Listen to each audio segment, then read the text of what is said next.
Hello and welcome to another one of our podcasts. Yes, I know it's a bit strange me doing the introduction. My name is Andrew Farquharson. I'm Abby Twomlow, um, psychotherapist, hypnotherapist, psychologist. We do all of the above, don't we, Andrew? Yes, we do, indeed. And today, going to have a wee chat about toxic workplaces. Now, a lot of people might have heard about a toxic workplace, but why does it matter? Why does it matter? I mean, just to give you a sort of definition of a toxic workplace, uh, it's not a sort of abstract thing. It's I'm going to read it from here. It's defined as a persistent negative behavior, bullying, harassment, unfair treatment, chronic stress from workload or lack of support, poor communication, blame culture, and disrespect.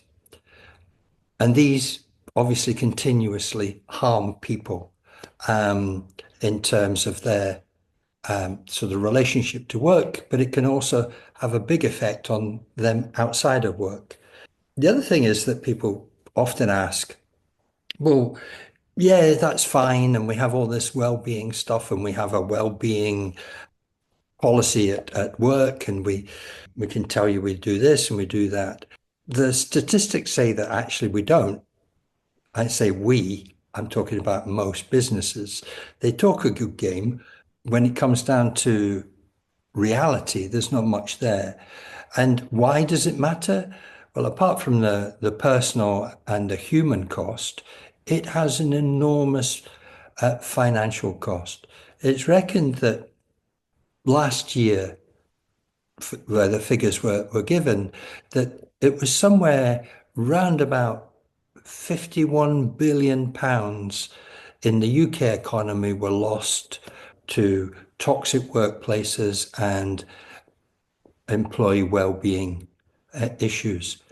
That's enormous. And just to put that in some sort of context, because as you know, I'm based in Scotland. The entire Scottish government's budget for this financial year to cover everything in Scotland is just under 60 billion. So it's an enormous amount of money that has been wasted. I'm sure, Abby, you'd agree that it's actually something that doesn't need to happen. 100%. I think, I don't know about you, but I think most people have worked in what they would consider a toxic workplace. And I think when you're in that situation, you perhaps don't always realize it, do you? But it's that places where, people don't feel listened to, they speak up and they're shut down or they're just ignored or they just get that, oh, yeah, yeah, yeah, sort of factor and nothing's done.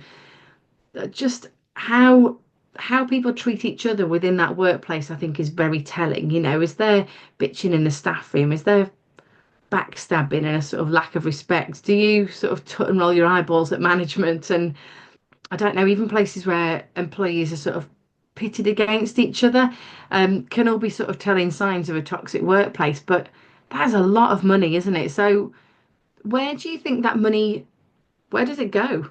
Like how is it costing those businesses money? What is happening within those businesses that is costing that money? Is it people off sick? Is it people leaving? Is it people needing to pay extra for, I don't know, I suppose in schools like supply cover because they can't get anybody to work there? Where do you think that goes to, Andrew? Well, a lot of it just goes on. Well, just I'll give you an example. I came across somebody a wee while ago, and she would we'll call her Sarah for the sake of argument. That's also her name, but never mind. She worked at a marketing agency, but they tended to have a sort of shaming culture if you didn't get things right or so on. And people wouldn't sort of help each other out or give praise where praise was due. There was always trying to pull people down in that. And this, she was telling me that led to her getting severe anxiety, panic attacks, eventually clinical depression. And she left the business. So you might say, well, okay, that's somebody that's had these effects and she can't work effectively, etc.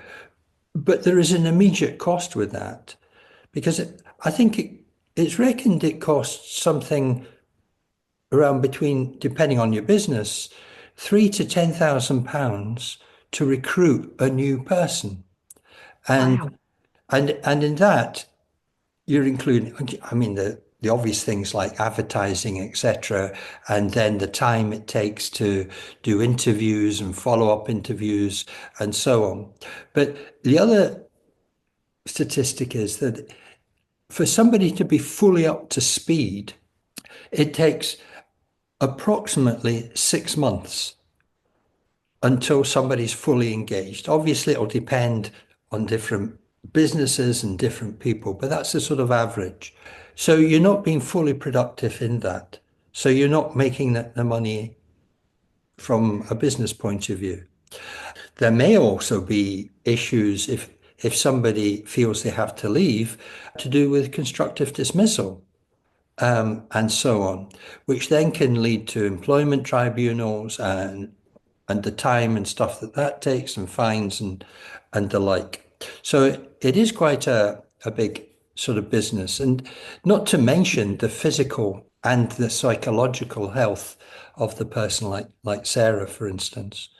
I mean, that's quite an extreme example, isn't it? But actually, even just that is still quite common. But even just people being sick a lot of the time, if you've got high turnover and high sickness level, I think we can forget that a lot of illnesses can come from stressed people, or if you're a stressed person, or if you have high stress, you're much more likely to get things like coughs and colds and illnesses. So, are people so sick within your business because they are stressed, or because they're feeling low, because they're feeling undervalued? That's something to consider as well. That's probably a hidden cost, isn't it? Because when you've got people off sick, you're paying sick pay and all sorts, or you've got people coming into work poorly because they feel like they can't stay at home, but they're nowhere near as productive, are they? Yeah, and that sort of, I can't really say the word properly, but presenteeism, where you come in because you're actually not feeling up 100% or something like that, is detrimental again to the employee, but it's detrimental to the business and the whole ethos. And in fact, presenteeism is probably the largest part of this whole toxic well-being area.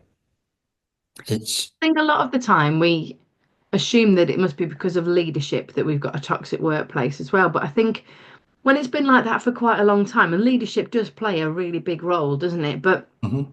I think sometimes, even if you have new leadership in, it can take quite a long time to change it because it's sort of become ingrained and the staff have kind of built habits of behavior. And I think even then, it does still need to be a ripple effect. It needs to start from the top, but that can take time, can't it? And actually, just having an employee of the month, or I don't know, cakes on a Friday probably isn't going to cut it all that much. It's nice, but that's not what you need to move away from that toxic workplace, is it? So, shall we perhaps have a look at some tips and ideas and things to improve Yeah, a toxic workplace? there's lots of little things. I mean, you mentioned employee of the month and all that sort of stuff, and they do have a place. However, when you're going to put something in place in a business, it has to be effective. It's not much use just being a tick box exercise, and which is effectively known as well-being washing. And that means that, oh, yes, we have an employee of the month scheme and we have a suggestion box and we have all these types of things. But what if nobody pays any attention to them? It doesn't matter. Again, to come back to a story, I was talking to somebody a couple of years back and asking them what happened in their work, and they said that, oh yeah, we have an employee of the month scheme, and I said, well, how does that work? And they said, well, we just pick a name out of a hat, and that's it. But if somebody came in to do an audit of what you're doing, because you could fall foul of the Health and Safety at Work Act here, most people don't realize. If somebody came in to check or do an audit of what you're doing, you say, oh, yeah, we've got that employee of the month scheme tick box. Fine, that's it. But it doesn't work. Also, things like employee assistance schemes. or programs, which are really great. But if there isn't the culture of people participating in those things, then it's a complete waste of time. So yes, you've got to have things, but there's also got to be the culture developed in the company to enable people to participate in it.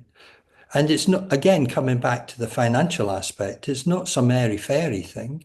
It's actually going to make a real difference in the balance sheet of that. Not least if you're very much just say you're very much a customer-faced business.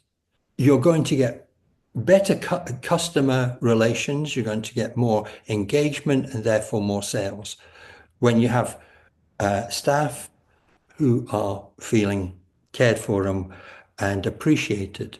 Well, feeling valued is more than just one person for 20 minutes once a month, isn't it? Yeah, Valuing people in your business should be a part of your business every day and appreciation shown because those people make your workplace, whether, it doesn't matter what that workplace is, whether it's a school, whether it's a business, whether it's making money, whether it's, NHS, whatever it is, those people make that business a success. And the happier they are, the more successful that business will be.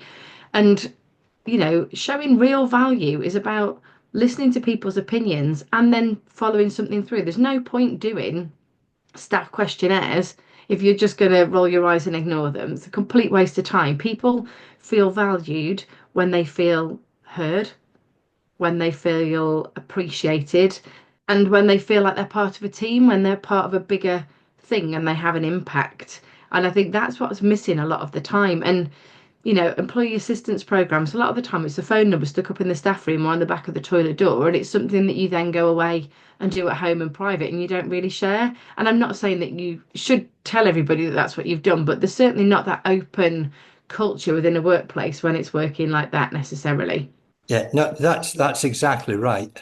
Because also involved in some things like that, if there was always a suspicion that whatever you might say to somebody in employee assistance program or well-being program might get back to the management or something like that. A change in culture has to come, it really does have to come from the top. And as you said, trickle down.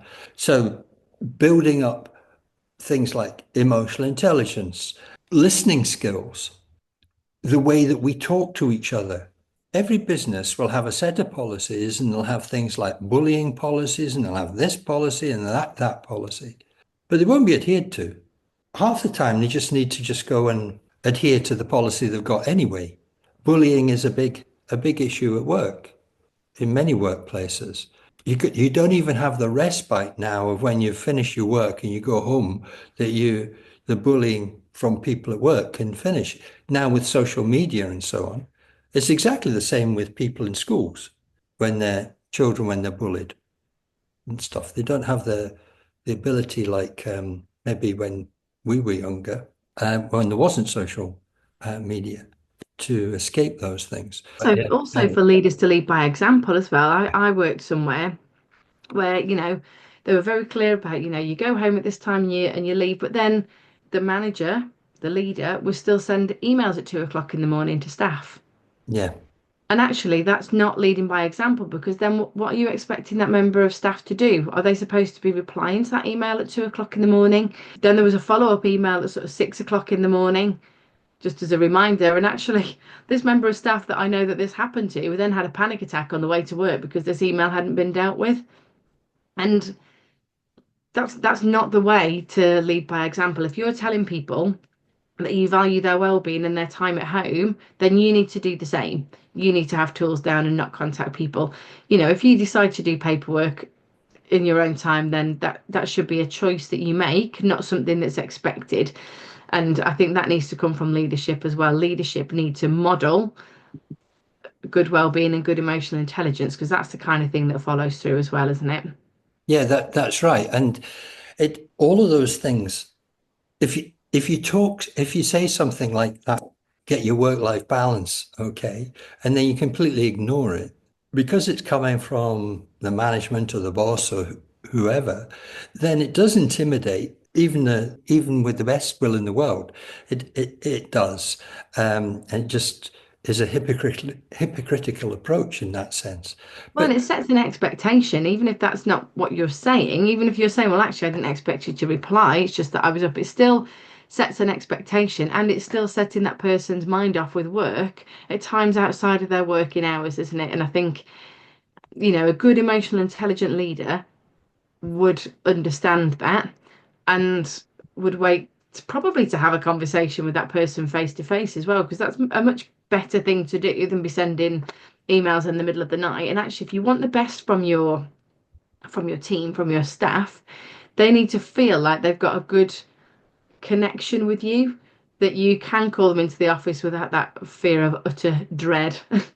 yeah, You don't want people going, oh my God, what have I done? What do they want? I've been fired. If yeah, you are asking people to come to your office and that's the response of people, then something is amiss that needs dealing with, because there isn't that two-way communication if people are feeling on edge like that. that's right. Then that trickles down, and then other people, because that's becomes the culture of the company. And so your productivity goes up because you feel more relaxed and you feel less stressed. And as we've mentioned in other podcasts, is that when we feel stressed, our ability to think is diminished. Certainly, ability to think in a creative way. Work-related stress is one of the major factor costs of employment.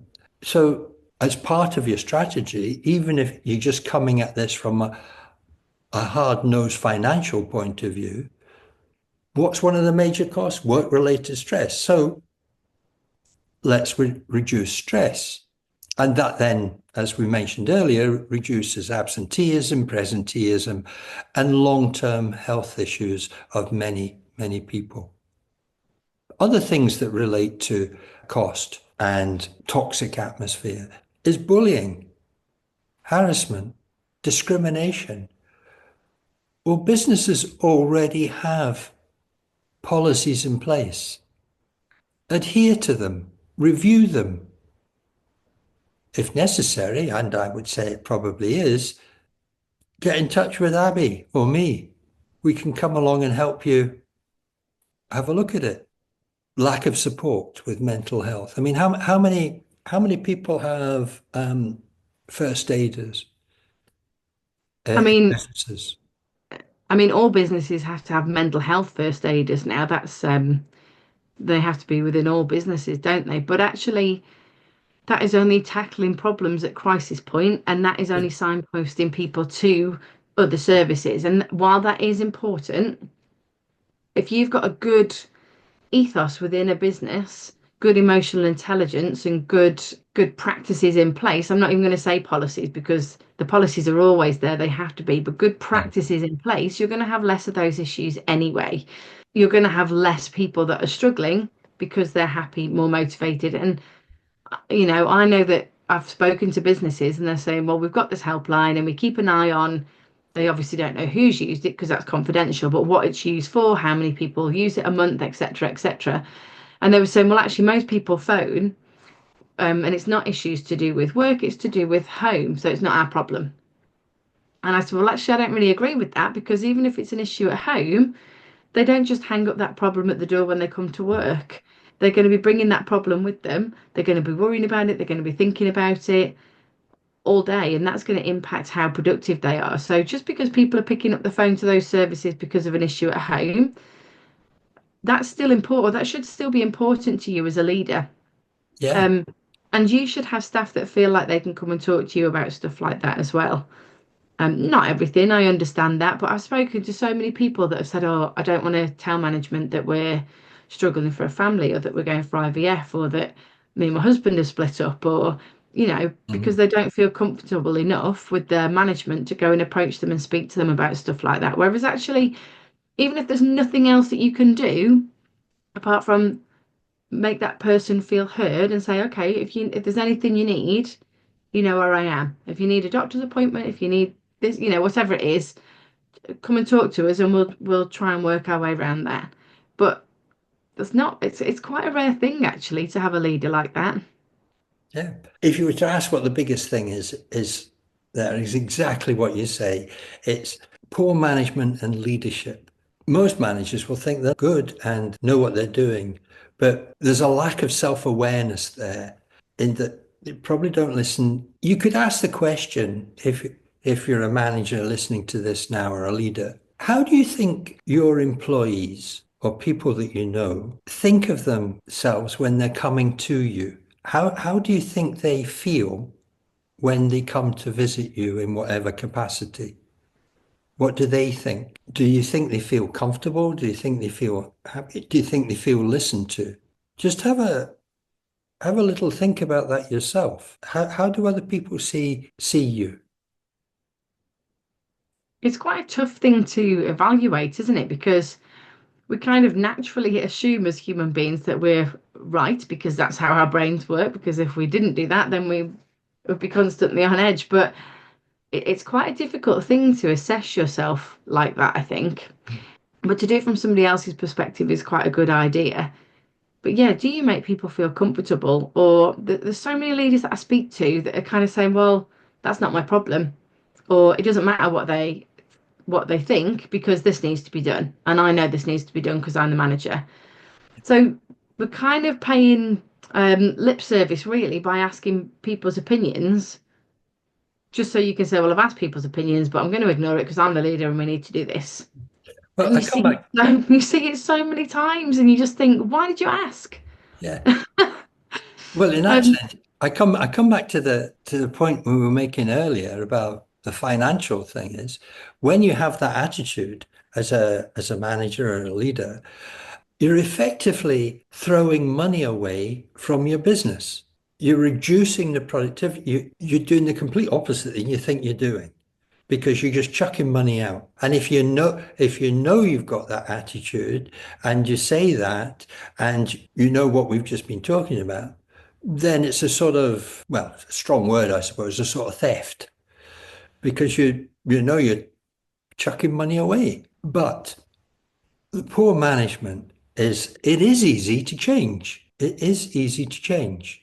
And it doesn't take that long, but need to know about these things.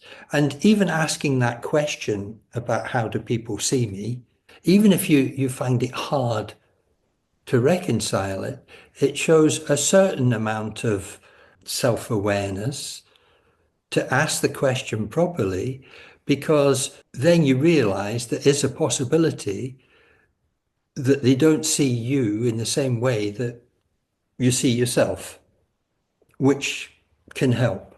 But I like mean, you that's one thing we do, isn't it? When we do wellbeing audits and um, we tend to interview a number of staff Mhm. because I think you can get a real sense of how they feel about management, and especially if you're saying like this is completely anonymous, you don't need to put your name isn't going on here. Like, how do you feel the management? Oh, do you feel listened to? Do you feel valued? Do you feel understood? Do you feel all those questions that we kind of ask. And that's a really big thing to feed back to leadership because it's quite often a shock to them. That's what I've always found. I feel like it always comes a bit of a shock that people view them in a way that they didn't expect, and that's normally not the best way. And that's not to say that the leadership aren't nice people or that they're good at leading a business, good at seeing ways of making money. But are you a good leader of people? Because being a good leader isn't just telling people what to do.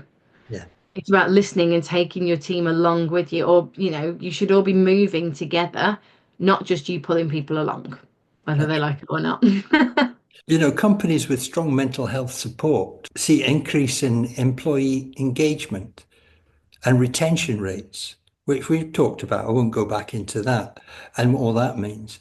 And just one other little figure that might be interesting for people to understand is that it's estimated that investing in employee well-being, cutting down on toxic workplaces and all the stuff that goes with that, shows a significant return on investment. It's, as I say, for every pound that you invest in sort of employee well-being, the return is approximately £4.70. And if you were to say to any employer or business, okay, you're going to get, if you invest £1, you're going to get £4.70. They're all going to say, okay, well, when can I sign up for this? When can I do it? So why don't people do that or recognize that uh, with employee well-being, cutting down on toxic workplaces, investing in your people? The key to success are your staff, the people that work in the business. And that's from the top down. Invest in them, work with them. And on that, I think we'll probably finish for the moment. Yeah, I think we've covered quite a lot there, haven't we? Yeah, But if you have got any questions or if you want to find out more or you're interested in getting our support, then please get in touch. Drop a comment below. Share for anybody that you think this would be useful to as well. But thank you for joining us today. I hope you're enjoying the sunshine and we'll see you soon. yeah. Bye. Bye bye. Bye bye.